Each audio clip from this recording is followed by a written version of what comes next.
Hello, everyone, and welcome to this episode of In Lay Terms. I am your host, Payman Ascari. I am joined by my good friend, Mr. JP Berg. How are you, JP? Good, brother. Thanks for having me. Anytime, as well as my good friend and whistleblower, Mr. Kirk Riese. Kirk, welcome back. Thanks for having me again. So, anytime, Kirk. We're going to jump right into it for the audience. Mr. Reese wanted to have a chat with Mr. Berg, JP, and I suggested that we do it on my show since I have a familiarity with Kirk's story, and I can kind of help guide it through. So, without further ado, let's go over your story, Kirk. And I'm gonna give the broad strokes, and then you can fill in the details. So, you were part of something called the Ranger Unit, and you guys go out there in the field and you do whatever you do. And before you go out, you usually um, you figure out, sorry, you go out, you figure out how much you spent, and then you'd invoice it. And then your leadership, whatever, they came to you and said, you know what, why don't you just assume what the invoice will be, and then we'll have it ready for you when you come. And then they got really dodgy and they said, you know what, why don't you just sign this invoice, and we'll worry about it, filling it out later. And then, like, miraculously, these invoices would go missing. So that's the beginning of your fraud story. What am I missing? What No, am I wrong? well, it's not really invoices. I guess so. It's we would sign. They're called EUR, equipment usage rates, where we would get $200 a day for a truck or $200 a day for a snow machine of our own personal vehicles to go on these exercises. And what was happening was, but plus we would also buy gas and food, but they would usually reimburse us, or we could use the government credit card. But when it came to the cash payments, they were all over the place. Like they would go into a room with one of us, and we would have our own private meeting. And sometimes they would fill it out. Sometimes we would just walk away. They'd just give me an envelope full of money. And I wasn't in it for the money, so I didn't really pay much attention. But then it became too obvious, and there was like 20 or 30 of us signing blank sheets when only 8 of us went on an exercise. And so that's like $100,000 in cash. And where's that money going? I got to shut off my computer and see myself here. But there's just so much wrongdoing. And I says, look, we used to get, or I asked for it to be direct deposit. And so, well, before emails and stuff, it would, like the northern communities, it was always cash. I said, well, now we have direct deposits. We can just get right to our bank accounts. And so they went to the direct deposit, and or for half of it, reluctantly. And then I went away for a year, and then when I came back, it was all cash again. Oh, you guys went back to cash. Like, it was just too obvious to me. So I started keeping track, and it become just too much. And I said, like, I can't work for corrupt organizations. I tried to report it. It didn't work. All right. Before we get to the reporting, so that's just like the sort of issue thing. Yeah. JP, I'll throw it over to you, but I would say that the most important thing is that 20 people in, 8 invoices out. Like, what happened to those 12 invoices? The whole thing that hits me right away with the story is like how rife this procedure is to be exploited. It's like it doesn't seem like there's oversight. It doesn't seem like there's like people watching this to ensure that there's not this occurring. And it just makes me wonder, the question that comes to mind, like, is this the standard across the line? Is this how these units of the Rangers function? Or is that unique to your situation? No, I did talk to many, many Rangers. Like when I first started this 6 years ago, I got calls from all over the place, and they said, it's happening here. It's happening here. And then some other places would say, no, it's all on the up and up here. I'm like, okay, well, that's good to know. But it was more places like, yes, it's happening with us too. But the thing is that gets me is we actually had official government sheets to sign. Like they were made out exactly how we're supposed to fill them out. I never saw one of those for 9 years. The first time I saw one of those was in a quad exercise with Lieutenant Colonel Russell Meads, and I walked in to the office where someone was signing these sheets. I'm like, oh, wow, those look official. The gig was up right there. That James Vogel just glared at me because he knew I was coming for him, eh? And yeah, it was pretty intense soon after. Interesting. Yeah, and a lot of people don't believe that we get paid cash. Well, yeah, we do. Oh, it's government. They wouldn't do that. Well, I'm not lying, guys. They come with ammo boxes of $100 bills when they came up, because he does a whole circuit around the north. And most of the northern ranger patrols are all commanded by the chief, or their husbands or wives. It's kind of weird like that. Any follow-up questions, or you want to move on? No, I'm good to go through. So before we do that, Prairie, hello, how's it going?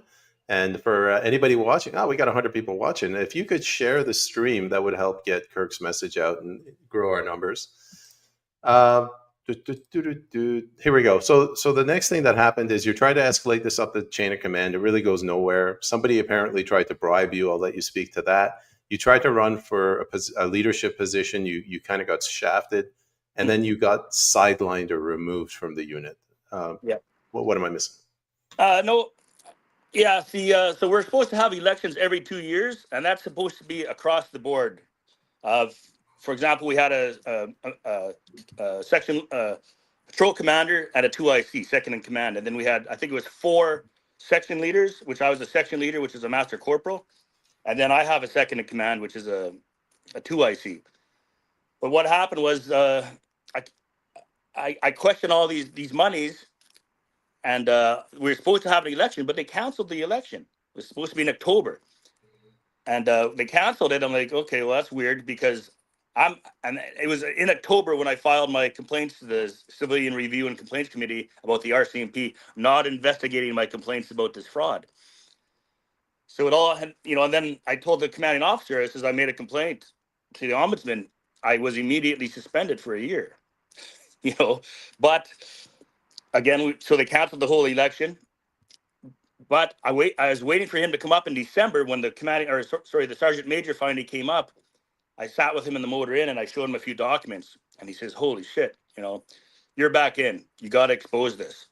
There's the election coming up in 3 days, or it's supposed to be election coming up, and so he sent everybody the election rules. It's for everybody. He sent everybody so that there was no questioning that they had it, which is, he did that for me so that they couldn't say they didn't know. But what they did was they wouldn't let me back in. He says I'll leave it up to the patrol to see how they handle this. And the first thing he said, okay, Kirk's back in. The first thing they did is, okay, we're having an election for Kirk's space. He's no longer section leader, and that's against our constitution. So I'm like, holy shit. And I had a cop, like an RCMP member. He was in my section, and he actually stayed at my house when we were doing our shooting, like our rifle training and stuff like that. And he says, Kirk, you have to report this. Well, I phoned 911. I said, this is career ending. These guys are harassing me, trying to make me, I phoned 911 and reported this at his request. And the RCMP turned it around on me, saying I was harassing my patrol commanders. So that was in December of 2018. And then my sergeant major said, Kirk, just wait till Mohegan comes up in January. We'll sort this out. So he's just cool your jets. So I kind of sat there stewing. I waited for the election to come up, and they wouldn't let me vote. They were supposed to have an election that night in the Legion, which they canceled. So they had this fake election on exercise in uniform. So that is a code of service discipline violations, and they went against every one of our constitutional election processes. They allowed phone-in votes to the chief's husband only. They didn't allow paper ballots. Everything was open. There's no everyone knew who voted for who, right? Let's let JP respond. That's okay. A lot of info. So JP, What do you want to? Any questions? Yeah, I'm just in awe of it. Again, more so from a procedural standpoint. Like it's and not to make light of it, but I mean it's like it's done at the Legion. Like that's such a Canadian thing. Like I mean. It's very surprising, and where my mind continues to go is like this is in my estimation not something that's isolated. I would say fraud like this is widespread, and there's a lot of people that are benefiting from the corruption. But I have no questions, more just those comments, so I'm good to move along. All right.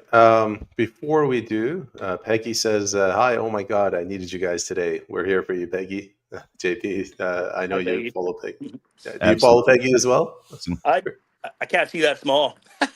Oh, okay. It's just somebody JP and I know. Oh, good. I think I already said hello to Prairie. Lori, thank you for reposting the stream.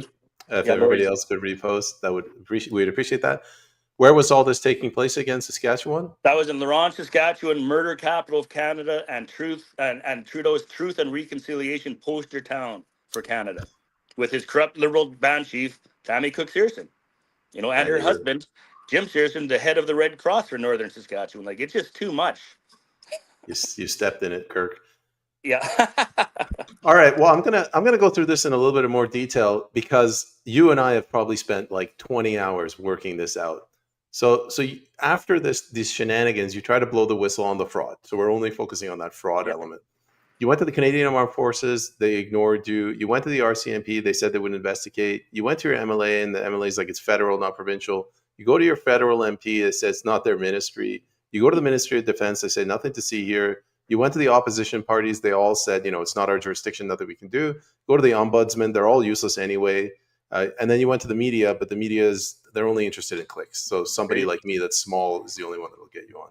100%. And the amount of media, and every time I see them on TV, it reminds me to keep going, because all they do is spread the propaganda. I'll be Jose Barrera with CBC. All he does is cases like Aboriginal cases, mostly where they're treated supposedly unfairly. But he won't share my story. And he said, I want to find out about far right supremacy. And all my stuff is on my X and Facebook. But once I told him it involved a band chief, he didn't want to have anything to do with it. So it's just there's so much people that are just protecting their jobs, their careers, their families. But sorry, I'm getting off track. Go ahead, Taman. JP? I can't remember. It's just funny. It's just to serve the narrative, right? That's the typical corporate press. They're looking for a story that involves far-right extremism in the Canadian Armed Forces, clearly. And if it doesn't fit the criteria for that narrative, then they're not interested. Especially something like this that actually turns it on its head, right? It's kind of shows some corruption with First Nations. I could see why the corporate press would steer away from that, knowing how just irredeemably corrupt they are. Well, it's odd you mentioned that, because I recall the one thing when I was talking to Sergeant Major Gilliard there in the motor, and I said, this is going to set the natives back 20 years if this gets out. And I didn't want that. I wanted it done internally, And unfortunately, with this escalation over the last 6 years, it made it astronomically worse because of the other chiefs I contacted, and they all know my story. Not one of them will say the thing. Like, it's all, I'm not going to get into conspiracies, but the WEF, I was offered a password and pre-approved already for the Great Reset. It's just so weird. But people can't believe what's happening. But we got the documents. Cognitive dissonance is something that someone always says, and that is just amazing. Like, I could look someone in the face and tell them my story, and then they'll just say, but you'll fix my toilet today, right? Like, I'm getting calls today already, but they don't want the truth. It's too scary. But people are suffering, man. And again, thank you guys for having me on. So, any questions? It's my pleasure, man. I don't necessarily think I think a lot of people just truly feel ineffectual. Regular people, even a lot of people on social media, they feel like, what could I do with something like this, right?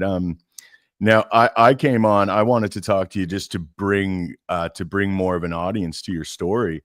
But as for me having any expertise on any of this, I can't offer anything. I want your story to get out there. I would love, and I would appeal to anyone watching, like anyone in the Canadian Armed Forces that has some sway, like if you could see this and intervene on this gentleman's behalf, because he's received a lot of doors slammed in his face. He's received a lot of people that are just very quick to dismiss him. And I think it's people like Kirk Riese that are going to expose the corruption. If we're going to get anywhere, we have to thoroughly look at the people that are making these claims, and we have to analyze their stories. So I'm just glad I could help reach it out to my audience, and I'm glad Payman was able to come and act as a conduit for it, because it is a very complex story when you get into it. I've followed it a bit. Well, here's the thing: is there's other Rangers that have complained too, of different things, and they made international news. Eric Migland, like, I know him personally, very high strung, very good man, very Canadian, But I can see how he could be, he's very forward. But I think he's a great guy. I went to shooting school with him, and he called Trudeau a treasonous bastard, and they ruined his life. They raked him over the coals on CBC, And he sent my son a Christmas or a birthday present the first year I was in exile. He's the only one that I still have contact with out of the whole military, except for a guy named Derek in the bread space. But all these guys, I thought they would all stand up for me. Like, I'm just a ranger. I'm a nobody. Like, I just taught survival skills. I'm not a killer. Domestic protect domestic sovereignty is what we're supposed to do. And I thought these guys would be my saviors. Let's Kirk. Let's realign here for a moment. Yeah. Chris Erickson, keep up the great work, guys. Thanks, Chris. Thunderbird World Media, thanks, Yeah, hi, Ascari, Thunderbird. for sharing anytime. And Thunderbird World Media, thank you for sharing my content from time to time. Peggy says, yes, Kirk, we follow each other. One thing I wanted to add, JP, this is sort of directed to you. I think I've talked about this with Kirk. There's certain areas where if whistleblowers go into it, they'll get pushback. One is government. One is the tribes, which is part of government. Then you have law enforcement. Then you have the military. And then you have organized crime. The more of these you inadvertently step into, the more trouble you run into. And I think Kirk has gotten into the four of them: law enforcement, military, chiefs, government. And I suspect also organized crime, but he doesn't know it. I'm guessing maybe there's some organized crime going on. The CRA is definitely organized crime, so I'm well into that. But yeah, I wasn't expecting this, but I was ordered to do it. Like, Kirk, you got to expose this. So eventually I'll show you guys our correspondence between the sergeant major and I. He says, okay, this is between you and me. You're excused for a year. I says, I have to prove as bad as it is, like as bad as I can. And wow, did I underestimate, but those were my orders. I'm still following them. We got to get someone in politics to open their eyes and to finally say, okay, enough is enough, and who's that person going to be? I always think it's going to be one of us, but we never get a chance. And it seems that the only people that get a chance to be nominated, like I contacted the Green Light Committee for the Liberals to warn them about Chief Tammy Cook-Searson. I contacted Trudeau himself to warn him about Chief Tammy Cook-Searson. I got responses,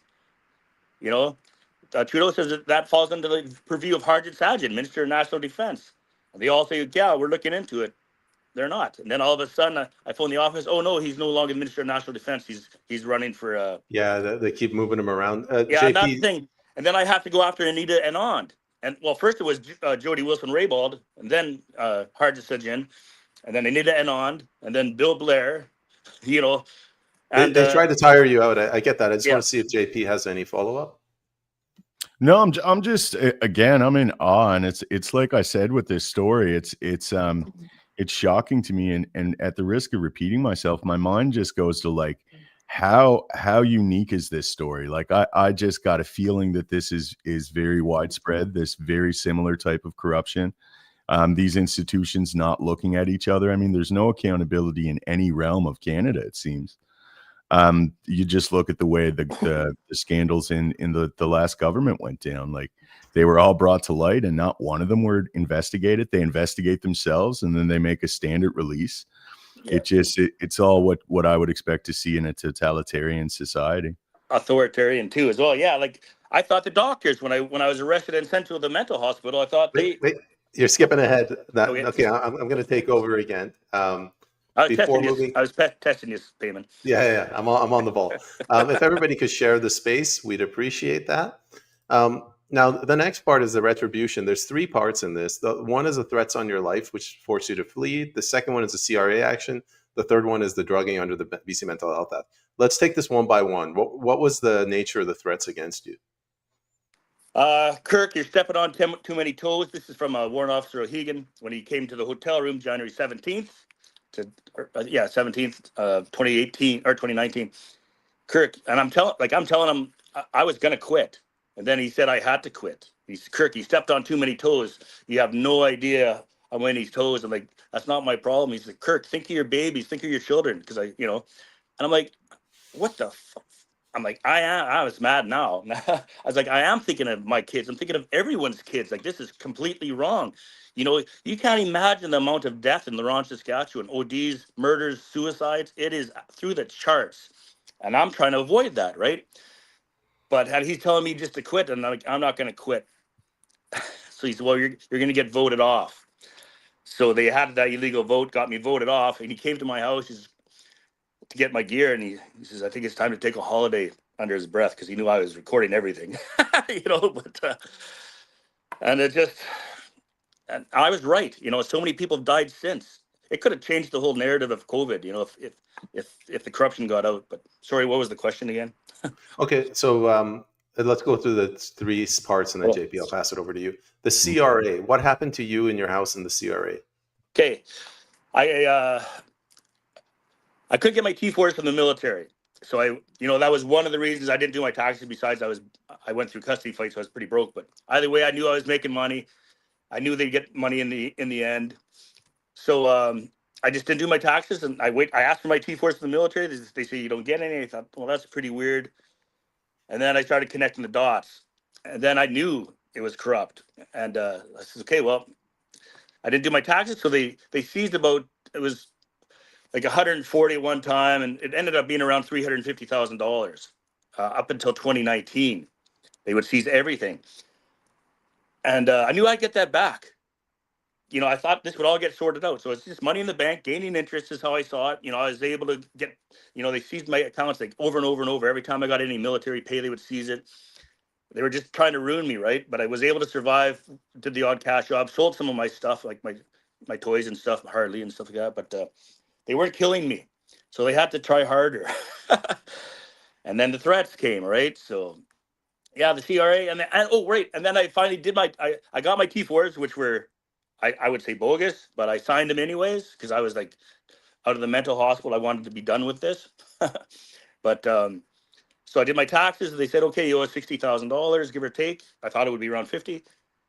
I said, well, just take it out of the $350,000 you seized. And they said, we have no record of that. I'm like, and then I'm like, wow, this is really, really choice. They sure got me good. I wasn't anticipating that. I always thought that would be, oh, we fucked up. Here's your money back with interest, compounded daily, right? But I hired accountants. They couldn't find it. And then, like I told you about Chad Arrows. Did I mention that today? Well, hold on, before we get there, JP, anything? No, I'm curious, just listening. Okay, well, one more thing is, yeah, I'm phoning CRA to get my money back. Like, I'm like, yay, I'm in exile. I can finally get my life back and at least get my bank accounts back. I had no idea they would eventually seize my house because I would never be able to get that money back.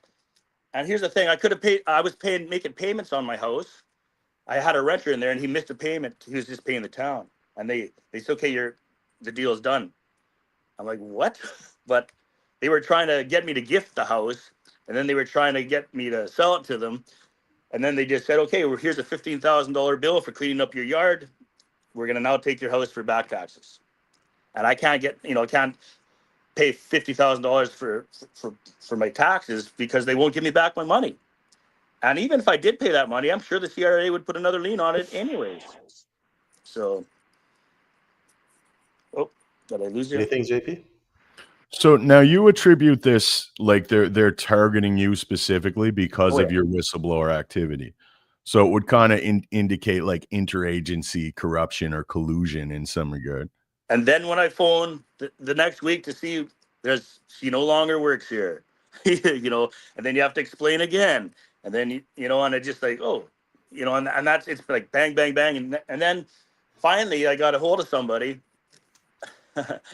and, well, actually they audited me in 2020 or 2019 or 2020. And they audited me and they said, okay, you owe us 60,000, whatever. And then, but they sent me a $22,000 check for my company, but it was in my company name that they closed. So I couldn't cash it. So I said, can you resubmit this into Kirk Riese, this other new man that I talked to? Oh, let me pull up your account. He's like, oh, it shows here you lost $22,000.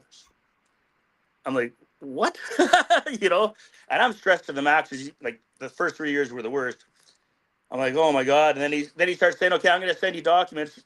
You're on disability. Okay, we're going to start clawing that back to pay this $354,000 off. I'm like, what? It just, they don't know what's going on there. And, I can phone them. I gave this lady the accounts that this money and the amounts and the dates these were taken out of. And she says, oh my God, there it is right there. so weird. I can't see that. I said, well, then give it back. She says, oh, I'm not in the refund. I'm in the tape part. You know, the payments, the collections. And I just get batted around. And finally, you know what? I think the best way to deal with this is by people like yourselves. And then eventually they're going to say, you know what? I think we have to figure out Kirk's story.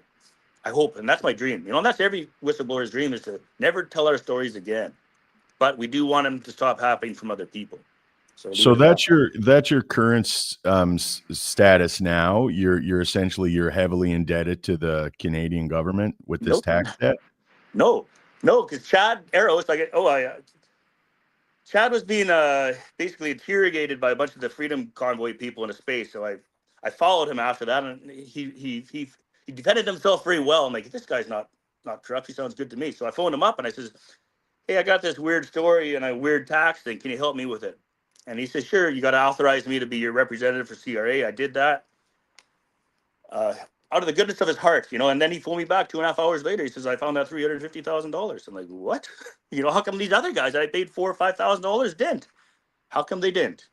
You know, either way, he said, okay, well, I said, well, we'll deal with this. I'm just trying to deal with other stuff. And then he says, okay, well, I'm going to get the penalties dropped, because you shouldn't have to pay these penalties, because I couldn't get my T4s and all that stuff. So they actually dropped like $33,000 worth of penalties. But it brought my balance down to like 0 or something, or 60 cents or something like that.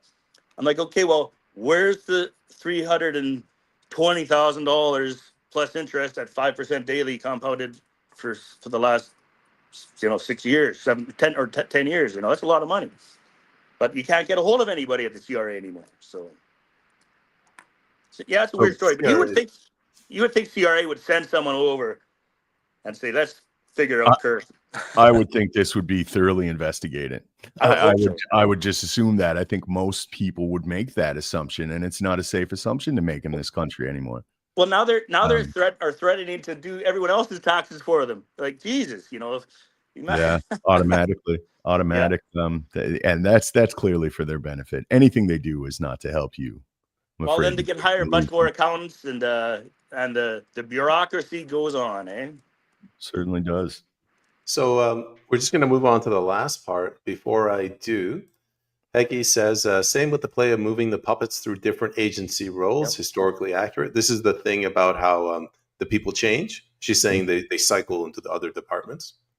Catholic Church did that too. Anita Anand, that's a good one, because there was another whistleblower with Pamela Forward on Whistleblower Canada, another military whistleblower, and he also has Anita Anand in his story. He also has Lieutenant Colonel Russell Meads in his story. It's very odd that they would all, we have connecting dots. And like I told you in the Rangers, there was Eric Migland, good guy, and there's another guy, Corey Huron. He drove through the gates of Rydoo Hall trying to arrest Trudeau. Like, I don't agree with that plan, very whatever.